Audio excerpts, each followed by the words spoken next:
আমার স্বামী কিছু দিনের জন্য বাইরে গিয়েছিল। আমি একা বাড়িতে থাকতে খুব ভয় পেতাম। তাই আমি আমার 13 বছরের প্রতিবেশীকে রাতে আমার কাছে থাকার জন্য ডেকে এনেছিলাম। সেই রাতে সে আমার রুমে থাকে।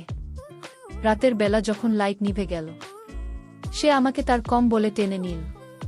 আমি তো ভেবেছিলাম এটা কোনো সমস্যা না, কিন্তু সেই 13 বছর বয়সী ছেলেটা গভীর রাতে হঠাৎ করে আমার সাথে এমন কিছু করল যা শুনলে তোমাদের চোখ কপালে উঠে যাবে।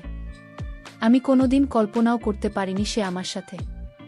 আমার নাম সাফিয়া এবং আমি অবিবাহিত। যখনই আমি উঠোন ঝাড় দিতাম বা পানি আনতে যেতাম, 13 বছরের প্রতিবেশী আমাকে তার জানালা থেকে সবসময় ঘুরে দেখত।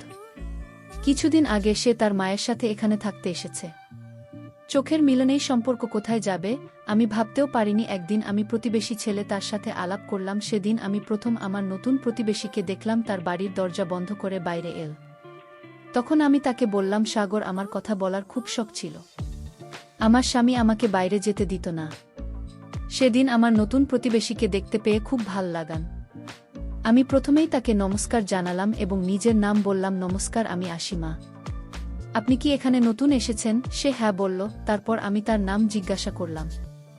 বলল। তারপর আমি সেই ছেলেটির সাথে কথা বলার জন্য হাত বাড়ালাম, কিন্তু সে হাত বাড়াতে রাজি ছিল না। সম্ভবত তার মার কাছে ছিল। তাই তার মা বলল, তোমার আংটিকে হাই বলো। মায়ের কথায় সে হাত বাড়ালো এবং তার নাম বলল সাগর।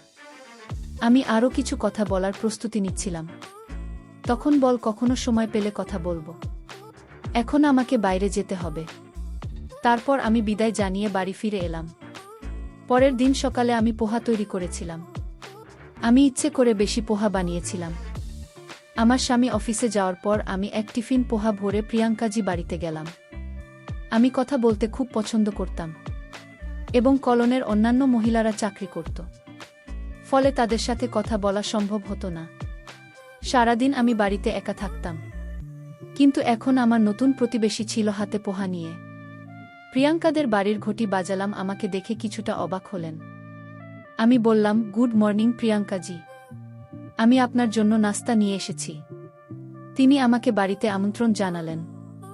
তার বাড়িতে ঢুকে আমি জিজ্ঞাসা করলাম, সাগর কোথায়? তারপর বললাম, আপনার জন্য আমি পোহা এনেছি। আমার হাতে তৈরি পোহা একবার চেখে দেখুন, আপনার অবশ্যই ভালো লাগবে। আর সাগরকেও খাওয়াবেন, বাচ্চাদের এই ধরনের চটি খেতে খুব ভালো লাগে। আমি সাগরকে ডাকতে শুরু করলাম, কিন্তু সে বাইরে এল না। প্রিয়াঙ্কাজি তাকে ডাকল, তখন সে বাইরে এল।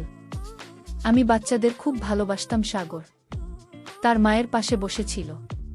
প্রিয়াঙ্কাজি আমার সাথে কথা বলছিলেন, কিন্তু তাকে বেশি কথা বলার অভ্যাস ছিল না। আমি তাকে জিজ্ঞাসা করলাম, এটা কি আপনার ছেলে? আপনি এত কম বয়সী দেখাচ্ছেন, কিন্তু আপনার 13 বছরের ছেলে আছে। আমার প্রশ্ন শুনে প্রিয়াঙ্কাজি হেসে বলল, হ্যাঁ, আমি দেখতে যেমনই হোক না কেন সে আমার ছেলে। প্রিয়াঙ্কাজি দেখতে সুন্দরী ছিলেন, কিন্তু তার জীবন যাপন অনেক উঁচু মানের ছিল। আমি সাগরকে জিজ্ঞাসা করলাম, তুমি কেন প্রতিদিন জানালা দিয়ে আমাকে দেখো? আমার প্রশ্ন শুনে প্রিয়াঙ্কাজি তাকে আগে দেখলাম। সে বলল, আমি আপনাকে কেন? আমি পাখি ভালোবাসি, তাই আমি গাছে বসে থাকা তো তাকে দেখি। আমি বললাম ঠিক আছে এবং বাড়ি ফিরে এলাম। দুদিন পর আমি আমার ছাদে পানির ট্যাঙ্ক পরিষ্কার করছিলাম। ছাদ থেকে সাগরের ঘরের দিকে তাকালাম। আমি দেখলাম সে আমাকে ইশারা করছে।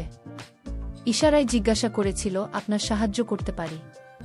ট্যাঙ্কটি ভারী হওয়ায় আমি তাকে ইশারা করলাম আসতে। সে হয়তো মায়ের অনুমতি নিতে চাইছিল, তাই আমি তার বাড়ির ঘণ্টা বাজালাম। প্রিয়াঙ্কাজি দরজা খুললেন। আমি বললাম, আমি আমার ট্যাঙ্ক পরিষ্কার করতে চাই। সাগরের সাহায্য প্রয়োজন। তাকে কিছুক্ষণের জন্য পাঠাবেন। তার মুখ দেখে মনে হল তিনি পাঠাতে চান না, তবু আমার অনুরোধে বললেন, আপনি যান, আমি তাকে পাচ্ছি। আমি ছাদে ফিরে এলাম এবং কিছুক্ষণ পরে সাগর ওয়েল। আমি বললাম, ট্যাঙ্ক পরিষ্কারের সাহায্য করো। আমি ট্যাঙ্কের দিকে ঘুরতেই সাগর আমার দিকে ফিরে তাকাল। তারপর সে অদ্ভুত কিছু কথা বলতে লাগল। আমি বুঝতে পারছিলাম না 13 বছরের ছেলেটি এভাবে কেন দেখছে। আমি বললাম, তুমি কি দেখছো? যদি কিছু বলতে চাও বলো, না হলে ট্যাঙ্ক পরিষ্কার করতে সাহায্য করো। আমি বললাম, কিছু শুনছিল না। রাগে আমি বললাম, আমি তোমাকে ট্যাঙ্ক পরিষ্কার করতে দেখেছি।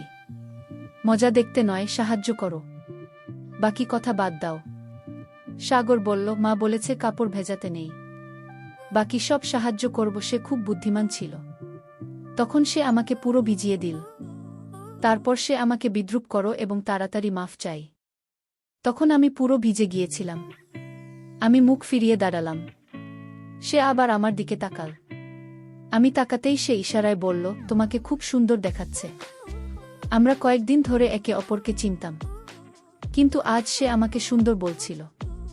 ট্যাঙ্ক পরিষ্কার করার পর আমি তাকে সাথে নিয়ে নিচে এলাম।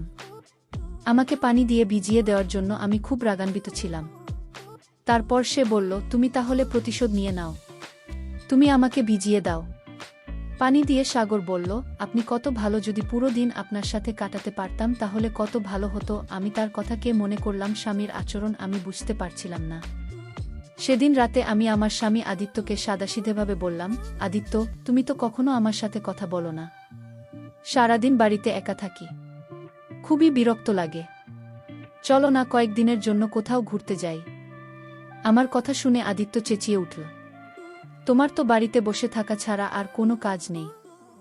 সারাদিন বাড়িতে বসে খাওয়া দাওয়া করো আর বলো যে বিরক্ত লাগছে, কিন্তু আমার অনেক কাজ থাকে।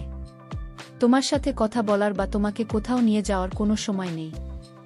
আশেপাশের সব মেয়েরা চাকরি করে আর তুমি গ্রামের মেয়েদের মতো সারাদিন বাড়িতে বসে থাকো। গ্রামের মেয়েরা তো কেবল কথা বলতে জানে। এই কথা বলে আদিত্য মুখ ঘুরিয়ে শুয়ে পড়ল। তার হঠাৎ এই আচরণ আমার বুঝতে আসলো না, কিন্তু যেভাবে সে আমার সাথে কথা বলল সেটা আমার খুব কষ্ট দিল। সেদিন রাতে আমি ঘুমোতে পারিনি। পরের দিন আদিত্য অফিসে চলে গেল আর আমি চলে গেলাম প্রিয়াঙ্কা জির বাড়ি, কারণ আমার মন হালকা করতে হবে। এখন আমাদের ভালো সম্পর্ক আছে। আমি জানতাম তিনি আমাকে বুঝবে না। আমি তার দরজার সামনে কাঁদতে কাঁদতে দাঁড়িয়েছিলাম। এটা দেখে প্রিয়াঙ্কাজি আমার হাত ধরে আমাকে ভিতরে নিয়ে গেলেন। তারপর আমি তাকে জড়িয়ে ধরে কাঁদতে লাগলাম। আমি তাকে বললাম যে আমার স্বামী কিভাবে আমার মনে আঘাত করল। তিনি বললেন, স্বামী এমনই হয়। স্বামী কখনো তার স্ত্রীর মূল্য বোঝে না। স্ত্রীকে শুধু তার জন্য সবকিছু ত্যাগ করতে হয়। আমি কাঁদছিলাম, তাই প্রিয়াঙ্কাজি আমাকে শান্ত করে সাগরকে থেকে পানি আনতে বললেন। পানি খেয়ে আমি কিছুটা শান্ত হলাম। তারপর আমি প্রিয়াঙ্কাদের কাছে তার স্বামীর কথা জানতে চাইলাম। তখন তিনি জানালেন যে কিছু বছর আগে তাদের বিবাহ বিচ্ছেদ হয়েছে। তার স্বামীও কিছু এইভাবেই ছিল, কিন্তু আমি কারো কথা শোনার মতো ছিলাম না। তিনি আমার সাথে কথা বলছিলেন। তখনই তার ফোন বেজে উঠল আর তিনি ফোন নিয়ে তার শোবার ঘরে চলে গেলেন। তখন সাগর আমার সামনে দাঁড়িয়েছিল। সে আমার কাছে এসে বলল, হ্যালো বন্ধু। আমার বন্ধু আজ এত কাছে কেন? আমার বন্ধুর চোখে অস্ত্র ভালো লাগে না। এই বলে সাগর আমার অস্ত্র মুছিয়ে দিন। সে আমার সাথে খুব বুদ্ধিমত্তার সাথে কথা বলছিল। সে তো ছোট, স্বামী স্ত্রীর কথাবার্তা সে কিভাবে বুঝবে? আমি তাকে বললাম, তোমাকে আমি আমাদের স্বামী স্ত্রীর ঝগড়ার কথা কি বলবো? তুমি তো খুব ছোট, তোমার এসব বোঝার ক্ষমতা নেই। তখন সে আমায় বলল, আমাকে ছোট মনে করার ভুল করো না। আমি খুবই বুদ্ধিমান। আমার মা যা কিছু বলছেন সবই শুনেছি। তাই আঙুলের উপর আমার খুব রাগ হচ্ছে। এত সুন্দর স্ত্রী কষ্ট দিয়েছেন, এটা হওয়া উচিত নয়। এই অস্ত্র প্রতিশোধ আমি আঙ্কেলের থেকে কখনো কখনো ঠিক নেব। এই বলে সাগর আমাকে কাঁদতে কাঁদতে হাসছি দিন। কিছুক্ষণ পরে আমি নিজের বাড়ি ফিরে গেলাম। সেই সন্ধ্যায় আদিত্য ফোন এলো। সে আমাকে জানাল যে অফিসের কাজে তাকে 3 দিনের জন্য বাইরে যেতে হবে। এই নতুন শহরে আমাদের এসেছি 1 বছরও হয়নি। আজ পর্যন্ত আমি আদিত্যকে ছাড়া রাতে একা থাকিনি। আমি তাকে হ্যাঁ বলেও একা থাকা খুবই ভীতিকর লাগছিল। রাতের খাবার শেষ করার পরে আমি প্রিয়াঙ্কা জির বাড়ি গিয়ে দরজা নক করতে লাগলাম। প্রিয়াঙ্কা দরজা খুললেন। তখন আমি বললাম, আমার স্বামী কিছুদিনের জন্য অফিসের কাজে বাইরে গেছে। আপনি কি আজ রাতে আমার বাড়িতে থাকতে পারবেন? এতে প্রিয়াঙ্কাজি রাজি হলেন না। তিনি বললেন, আমার শোবার ঘর ছাড়া অন্য কোথাও আমার ঘুম আসে না। আমি সেখানে যেতে পারবো না। কিন্তু তুমি যদি চাও তাহলে আমার সাথে আমার ঘরে থাকতে পারো। তখন আমি আমার বাড়ির লোক করে প্রিয়াঙ্কাজি বাড়িতে চলে গেলাম। যখন আমি তার ঘরে গেলাম তখন সেখানে এসে খুব জোরে চলছিল। প্রিয়াঙ্কাজি গত 1 ঘন্টা ধরে তার ঘরে এসি চালু করে রেখেছিলেন। এসি ঠান্ডা হাওয়ায় আমার খুব ঠান্ডা লাগছিল। আমি প্রিয়াঙ্কাকে বললাম, এসি চালু থাকায় আমার ঘুম আসছে না, আমি বাইরে গিয়ে ঘুমাই। তারপর আমি হলে চলে গেলাম। কিছুক্ষণ পরে সাগরের হলে, তারপর সে আমাকে তার ঘরে নিয়ে গেল। আমি ভাবলাম যে হয়তো আমার সাথে কিছু বলতে চাই। তাই সে আমাকে তার ঘরে নিয়ে গেল। আমি তাকে জিজ্ঞাসা করলাম, তুমি আমাকে এখানে কেন এসেছ? এতে সাগর বলল, আমি আপনাকে এখানে ঘুমানোর জন্য নিয়ে এসেছি। বাইরের সোফায় আপনার ঘুম আসবে না। আমি আমার বন্ধুর কোনো ধরনের অসুবিধা সহ্য করতে পারব না। এই বলে সাগর আমাকে তার ঘরে ঘুমানোর অনুরোধ করল। তারপর আমি তার পাশে তার বিছানায় শুয়ে পড়লাম। আমি শুয়ে পড়ার 7-8 মিনিট হয়নি, সাগর তার চাদর আমার উপর দিয়ে দিন। সে আমাকে তার চাদরে নিয়ে নিয়েছিল। তার এই আচরণ আমার একদম ভালো লাগছে না। আমি সেই চাদর থেকে বের হওয়ার চেষ্টা করছিলাম, কিন্তু সে আমাকে বের হতে দিচ্ছিল না। তখনই হঠাৎ প্রিয়াঙ্কাজি সেই ঘরে এসেছিলেন। তার কারণে আমার সাগরের কাছ থেকে রক্ষা পেলাম। আমি যে তাকে 13 বছরের ছেলে মনে করেছিলাম, তার এই রাক্ষসের মতো রূপ আমার সামনে এলো। তারপর প্রিয়াঙ্কাজি তাকে চড় মেরে বকুনি দিয়ে আমাকে সেই ঘর থেকে বের করে আনলেন। পরের দিন থেকে আমি ঠিক করেছিলাম যে আর কখনো প্রিয়াঙ্কাজি বাড়িতে যাবে না, কারণ সেই 13 বছরের ছেলেটি আমার সাথে যা করার চেষ্টা করছিল তাতে আমার মনে ভয় সৃষ্টি হয়েছিল। কাল যদি সাগর আমার সাথে কিছু করত তাহলে আমি সব সময়ের জন্য শেষ হয়ে যেতাম। সাগর কেন আমার সঙ্গে এমন করেছিল তা আমি আমার স্বামীকেও বলতে পারতাম না, কারণ আমি যদি তাকে কিছু বলতাম তাহলে আমাকে দোষ দিত। আদিত্য সবসময় আমাকে বলতো যে আমাকে কারো সাথে বেশি কথা বলার দরকার নেই, কিন্তু আমি কখনো তার কথা শুনিনি। কাল আমি তার কথার মানে ভালোভাবে বুঝতে পেরেছিলাম। সন্ধ্যায় আমি ছাদের শুকনো কাপড় নিতে গিয়েছিলাম। তখন ভুল করে আমার নজর সাগরের ঘরে পড়ল। আমি দেখলাম সে আমাকে দেখে কান ধরে ক্ষমা চাইছে। সে ইশারায় বলছিল, দয়া করে আজ অন্তত এখানে এসো। অনেকবার আমি তাকে উপেক্ষা করার চেষ্টা করেছিলাম, কিন্তু একবার ছাদ থেকে নামার সময় আমি তার দিকে তাকালাম। তখন তার চোখে জল ছিল। সে আমার জন্য কাঁদছিল। এটা আমার মাথায় আসছিল না। সে কি আমার প্রেমে পড়ে গেছে? আমার মনে অনেক প্রশ্ন ঘুরপাক খেতে লাগল। সাগর হয়তো আমাকে কিছু বলতে চায় বা আমার প্রতি তার প্রেম জেগেছে, সেটা তার আচরণ থেকে বোঝা যাচ্ছিল। তার ভুল আচরণ আমি বুঝতে পারছিলাম। তার এই ভুলের কথা তার মাকে জানানো প্রয়োজন ছিল, যা তিনি সময়মতো তাকে বোর্ডিং স্কুলে রেখে তার ভুল অভ্যাস ঠিক করতে পারেন। সেই রাতে আমি আবার সাহস করে প্রিয়াঙ্কাজি বাড়িতে গেলাম। তারপর আমি তাকে বললাম, আমি একা থাকার অনেক চেষ্টা করেছি, কিন্তু রাতে একা থাকা আমার পক্ষে সম্ভব নয়। সেই রাতে প্রিয়াঙ্কা যে ঘরে আমি তার সাথে কথা বলছিলাম। আমাদের পরিচয় 19 দিন হয়ে গেছে এবং আজ প্রিয়াঙ্কাজি আমার স্বামীর সম্পর্কে জানতে চাইলেন। আপনার স্বামী কি কাজ করেন? তিনি আমাকে জিজ্ঞাসা করলেন। তখন আমি তাকে জানালাম, আমার স্বামী একজন অফিসার। আমি খুব বেশি পড়াশোনা জানি না, তাই আমি বড় অফিসারের পদবিগুলো জানতাম। প্রিয়াঙ্কাজির সাথে কথা বলতে বলতে বেশ অনেকটা সময় পেরিয়ে গিয়েছিল। এমন সময় ঠান্ডা বাতাসে কাঁপতে লাগলাম এবং বাথরুমে যাওয়ার প্রয়োজন হল। প্রিয়াঙ্কা যখন তার ঘরের বাথরুমে ঢুকলেন, আর আমিও বাইরের বাথরুমে যেতে চাইছিলাম। আমি বাথরুমে ঢুকে দরজা বন্ধ করার সময় হঠাৎ সাগর ঢুকে পড়ল। তার এই আচরণ দেখে আমি আতঙ্কিত হয়ে পড়লাম। বাথরুমে 13 বছরের সেই ছেলেটি আমার সাথে যা করল তাতে আমি পুরোপুরি কেঁপে উঠেছিলাম। ভয়ে আমি কাঁদছিলাম। সেদিন আমি তার উদ্দেশ্য বুঝতে পারলাম। আধ ঘন্টা পর প্রিয়াঙ্কাজি বাইরে থেকে দরজা নক করছিলেন। ভয়ে সাগর দরজা খুলে দিল। প্রিয়াঙ্কাজি দরজা খুলে আমাকে ভিতরে অপ্রত্যাশিত অবস্থায় দেখতে পেলেন। তিনি আমার হাত ধরে আমাকে বাইরে নিয়ে এলেন। যখন বাইরে নিয়ে এলেন, সাগর মাথা নিচু করে দাঁড়িয়েছিল। প্রিয়াঙ্কাজি তাকে চড় মারতে যাচ্ছিলেন, কিন্তু আমি তার হাত ধরে থামালাম।